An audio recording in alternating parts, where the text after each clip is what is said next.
Stream de jogos, quando entra essa pauta em assunto em qualquer rede social, grupo, roda de amigos, sempre sai opiniões. Muitas dessas opiniões às vezes carregam um pouco de sentimento de reclusão sobre o serviço. Algumas são altamente favoráveis, com uma expectativa talvez mais alta do que realmente ele ofereça. Stream de jogos, você sabe realmente o que é e para quem que é esse serviço? Vem comigo, eu vou explicar muita coisa agora.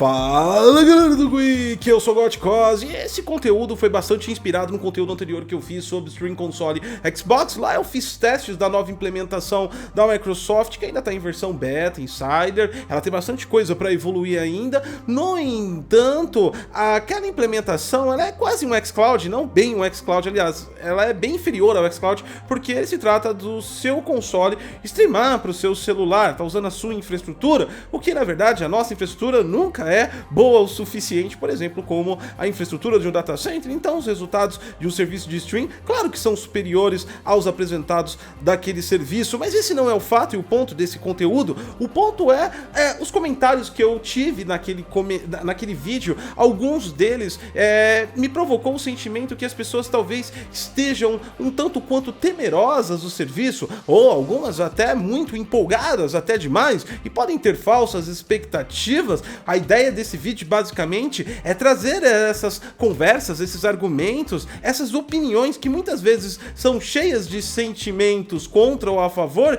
e esquecem um pouco da razão, do contexto e da tecnologia que envolve tudo isso. O papo de hoje é stream e a gente vai falar na real o que é, para quem é e provavelmente o que vai acontecer com esse serviço nos próximos anos de sua evolução. Deixa o like, se inscreve no canal, compartilha essa informação. O primeiro ponto que eu vou comentar é algumas reações, aliás, algumas não, muitas reações que as pessoas têm, muitas negativas em relação ao serviço. De forma alguma a gente tá aqui para levantar a bandeira do stream, ou tá fazendo propaganda de qualquer serviço que for, mas é um pouco estranho e demasiadamente incoerente a gente criticar ou até mesmo torcer contra algo a qual a gente não teve nem a oportunidade de utilizar. A impressão e opinião de qualquer coisa todo mundo pode ter. Nós somos seres humanos e nós não precisamos ter uma formação acadêmica em determinado assunto para nós termos uma opinião. A simplesmente olhar algo, nosso cérebro já gera uma concepção positiva ou negativa sobre aquilo, e isso é perfeitamente normal, mas ao ponto em que você se sente bem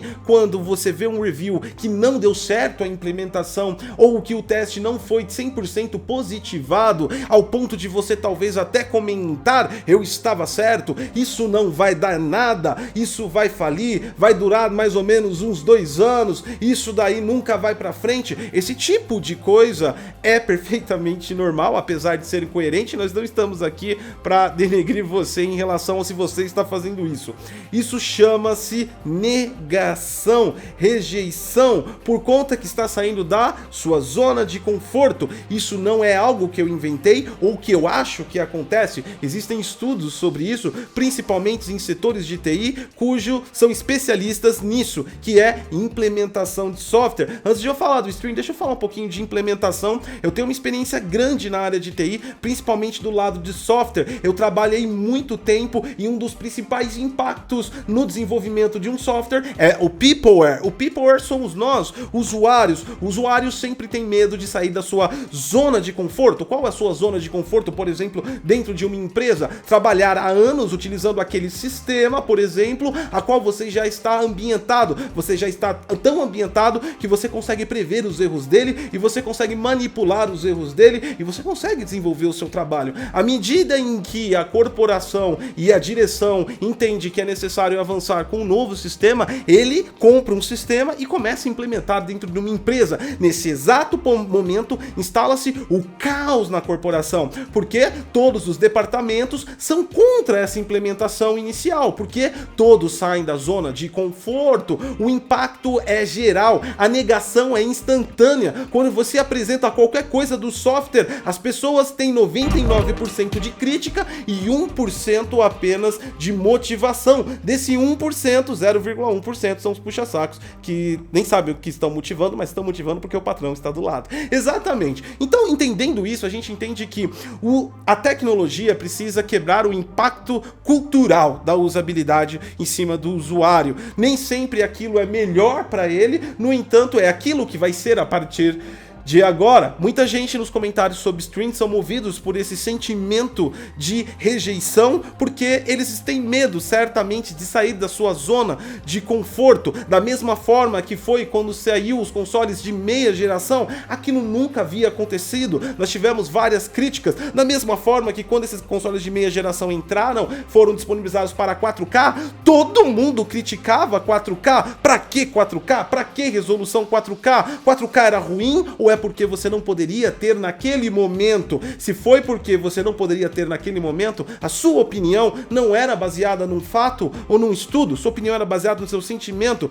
cuja você rejeitou aquilo por não poder participar naquele exato momento. Eu acredito que muito no Brasil esteja acontecendo com o stream a respeito disso. Afinal de contas, nós não tivemos ainda nenhuma experimentação da tecnologia. A segunda opinião, é claro, é óbvio, é lógico, é por conta da zona de conforto retirada das pessoas, o medo de que aqueles equipamentos e aquela infraestrutura que ele já está amplamente acostumado há anos a trabalhar com um console ou com um PC, seja tirado dele de uma forma mais abrupta. Isso causa um sentimento de negação, e é por isso que agora a gente vai direto pro assunto falando para quem não serve, justamente para que você não tenha esse sentimento de negação sobre uma nova tecnologia, a qual ainda está embrionária, em estágio inicial. Deixa eu te falar para quem não serve isso. Você tem um console hoje da atual geração, você tem um PC que roda os jogos da atual geração, você investe em equipamentos, você investe em TV, você investe em controles, em teclado, em mouse, você investe em áudio, você tem um headset de R$1.000, você tem um monitor ultra wide.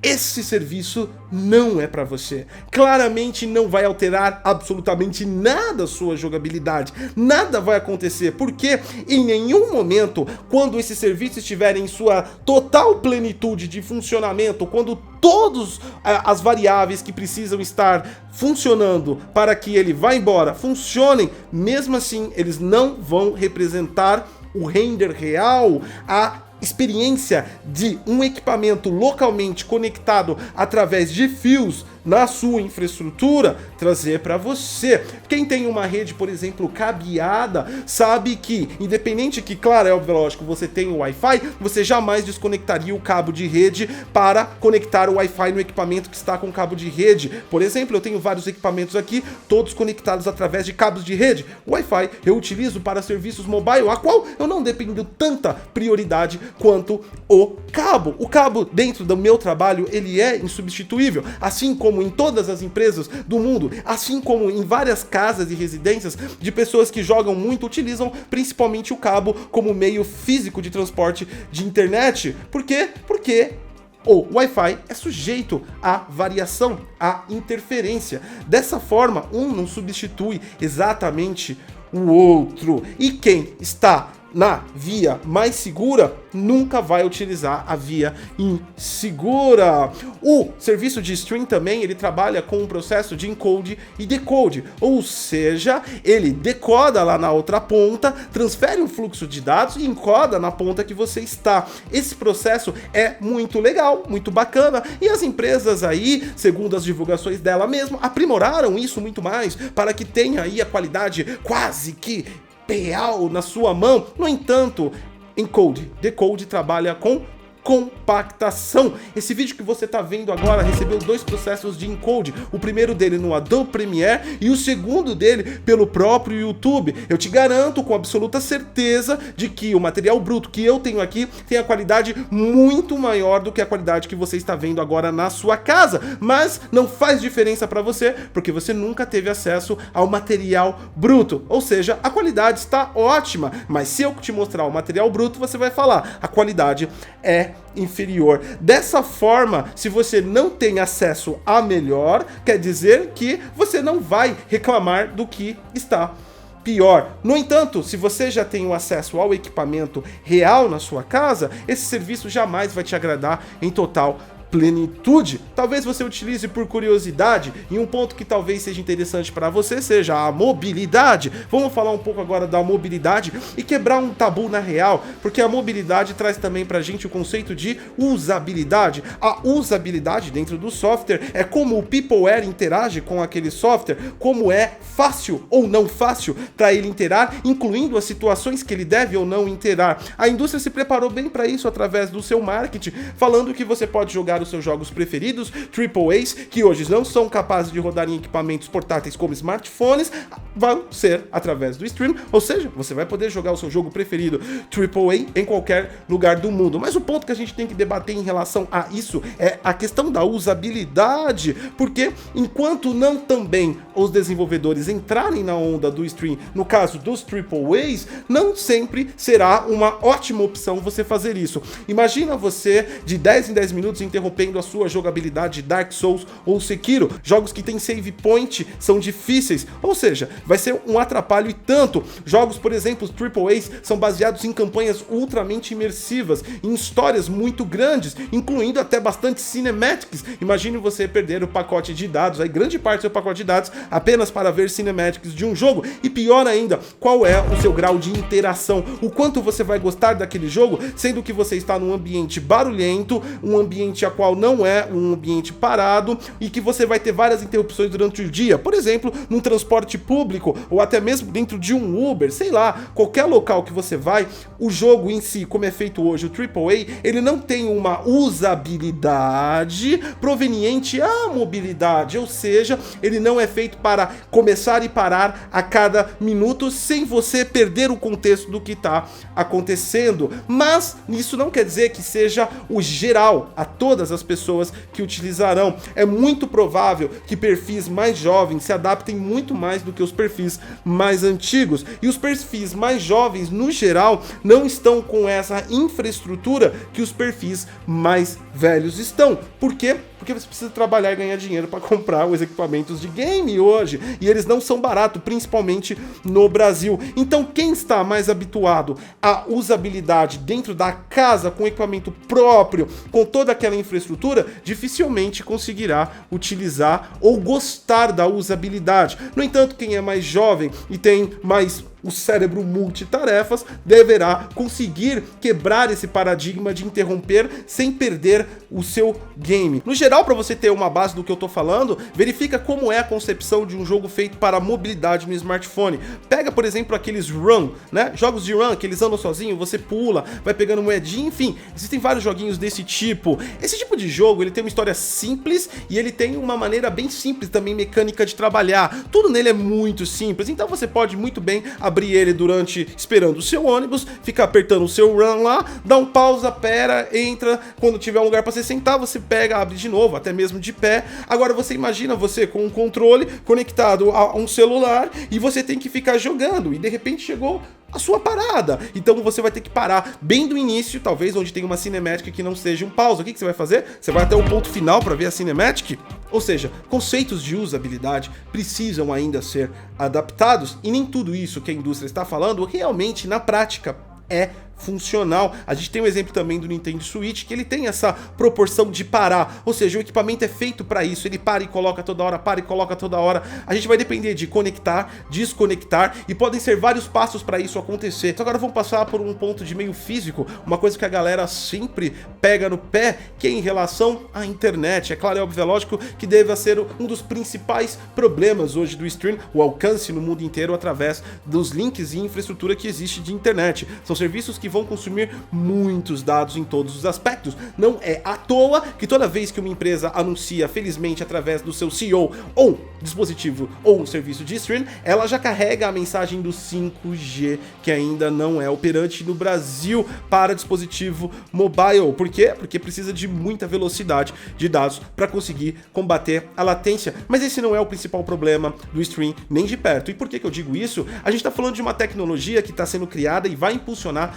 tecnologias. Os fabricantes e empresas que estão entrando nessa aventura estão cientes disso e os seus bilhões de dólares investidos já estão cientes da longevidade do retorno que isso vai ter. Por quê? Porque a estrutura vai começar a se adaptar ao serviço. Como isso nunca existiu e nunca teve necessidade de um fluxo de dados tão alto em larga escala, as operadoras nunca se prepararam para esse tal serviço. À medida de que as pessoas procurem mais e exijam esses serviços, as coisas começam a se modificar. E assim é em todo lugar. Por exemplo, como foi na expansão do 4K. Muitos dos consoles que conseguiram empurrar o 4K nessa geração, que foi o PlayStation 4 Pro e Xbox One X, moveram a venda de televisores 4K, moveram a indústria 4K. Aliás, esses caras chegaram em um momento em que tinha pouco conteúdo 4K disponível. Isso vai acontecer com o stream. O problema não vai ser a internet, ele vai empurrar a tecnologia e quando as operações de infraestrutura forem funcionais, ele vai ir mais adiante. E quando ele for mais adiante de alcançar a sua plenitude de funcionalidade, para quem realmente isso vai ser destinado? Principalmente para aquelas pessoas mais casuais, as pessoas que querem ter uma experiência, mas não querem se depender de um equipamento, as pessoas que não querem investir, as pessoas, por exemplo, que agregam mais valor talvez em uma viagem do que em 15 mil reais no equipamento para jogar videogame. Talvez você se assuste porque o seu mundo, tenho certeza, todos os seus grupos, as pessoas que estão à sua volta gostam das mesmas coisas, mas nós temos 7,5 bilhões de pessoas hoje no mundo e pode ter certeza absoluta que você não faz parte da maioria. Então, essas pessoas, elas vão utilizar muito esse serviço. Afinal de contas, para elas jogarem aquele jogo que elas viram na propaganda de um site ou até mesmo num canal de televisão, um youtuber preferido, um youtuber teen preferido delas, eles vão poder jogar através do stream sem comprar qualquer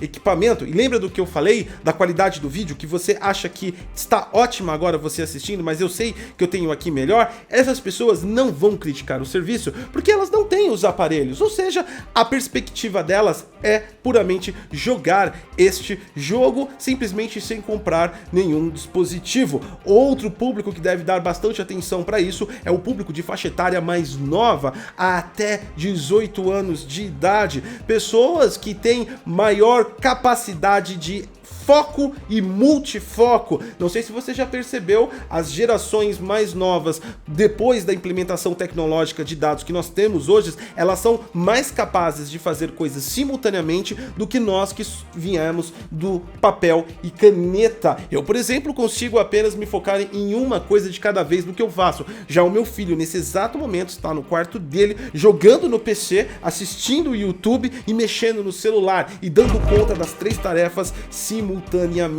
É esse o novo aspecto de informação e de multiprocessamento que o ser humano está adquirindo. Pessoas com esse perfil, e não precisam ser jovens, mas que conseguiram estabelecer esse perfil, provavelmente não sentirão o problema da usabilidade em jogos mais imersivos e conseguirão a retomada, mesmo que por um tempo longo, do jogo sem nenhum problema de identificar o que fez e o que vai fazer. Já algumas outras pessoas não vão conseguir esse tipo de informação e vão acabar desistindo do serviço. Perceba que esse tipo de serviço não é para o entusiasta e não é para as pessoas que a longa data já jogam e colocaram isso como seu principal forma de entretenimento. O serviço é feito para um novo público. O serviço é feito para atingir aqueles mais de 45% de vendas mundiais de jogos, a qual console e PC não conseguem chegar, que é mobile. Pessoas que já estão no mobile e querem continuar no mobile e vão ter acesso a mais coisas mobile. Pessoas casuais também que vão poder utilizar através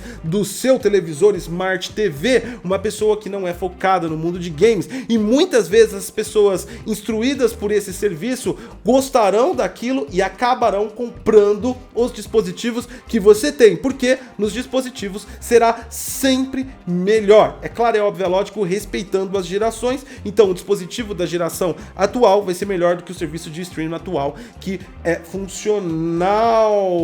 Basicamente é isso que eu queria falar muito para vocês. Eu vejo muita desinformação e eu vejo muita opinião de achismo, e não porque as pessoas estão desinformadas, mas talvez porque elas estejam mexendo com a zona de conforto. Fique tranquilo, isso é normal de todo mundo e acontece. Eu mesmo passo por isso todas as vezes. A galera de PC passou por isso na entrada das RTX. Lembra quantas críticas tivemos sobre o Ray Tracing da RTX? Se era fraco, se não era fraco, enfim, era a vontade ou de ter ou o problema de recomprar alguma coisa. Aquelas críticas que se fala, nossa, não para de evoluir, não dá para acompanhar, também são movidas pela zona de conforto. Nunca vai parar para você acompanhar. Você tem que se estabelecer dentro de um padrão que você acha legal para você, se mantenha ali, e quando não achar mais legal, aí sim você evolua. Do outra ponta, as vendas não param e você não precisa participar localmente delas a todo momento. Então é isso aí, galera, muito obrigado.